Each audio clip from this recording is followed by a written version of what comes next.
The rounds of the soul, second round in the divine will, the creation of the sea and wind. Jesus, my life, your fiat drives me on. And now I behold the sea. And what is this sound I hear? It is the sound of the sea's continuous murmuring, the symbol of your eternal motion that never ceases. I enter into your infinite and ceaseless divine motion that creates all and gives life to all. I make this eternal motion of yours my own so as to offer you all things in return, and implore on behalf of all the reign of kingdom of your divine will.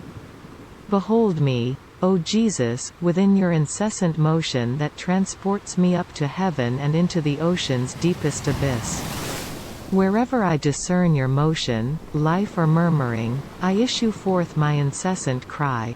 I love you, I adore you, I thank you, I bless you and I glorify you. Investing with my voice the murmuring of the sea, the darting of the fish, the waves both stormy and calm, I implore the kingdom of your fiat. O Jesus, listen to every drop of water whose murmuring cries out like many voices, fiat, fiat. It seems like the roaring waves wish to unleash the bosom of the sea to make your will emerge, your will that prevails over them, to exercise dominion and enclose within itself all souls so that your divine fiat may reign in them.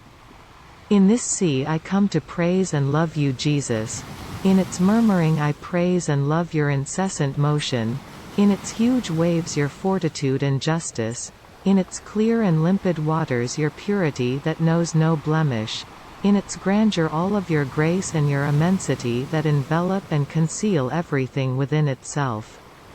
Wherefore I ask you, O Jesus, to make your children virtuous, strong and pure, whereby they may live concealed and immersed in your most holy will, so they may excel in this very motion of yours that brought into being.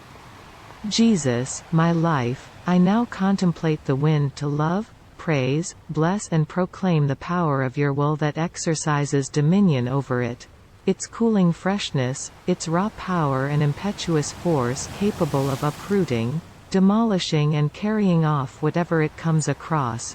One moment the wind groans, the next it howls, but it is the love of your divine will that groans in the wind and seeks to be recognized. Aware that no one is listening, it howls and speaks with a mysterious voices, seeking your will to reign and demanding its supremacy in all creatures. How many of your beautiful divine qualities do the veils of these winds conceal? Whence I entreat you with the sovereignty of your supreme will, make your kingdom come and reign among us. May it rule over us so that no one will ever be able to resist it. May your divine will draw them with its freshness, make use of its raw power and fury to demolish in them the human will, to raise it up and captivate them, all. May everyone hear your continued groans, and if you see they refuse to listen, howl through the wind however loudly with the mysterious voice of your divine will, so that, deafened by this voice, everyone may acknowledge and surrender to your holy will. So, my love, I make my flight on the wings of the wind, and ask you within the wind to hasten the reign of the kingdom of your divine fiat. In every draught of wind I impart to every soul the captivating kiss, caresses and embraces of your divine will, so that there may be peace among us and mankind may return to divine order that God established in the fiat of creation.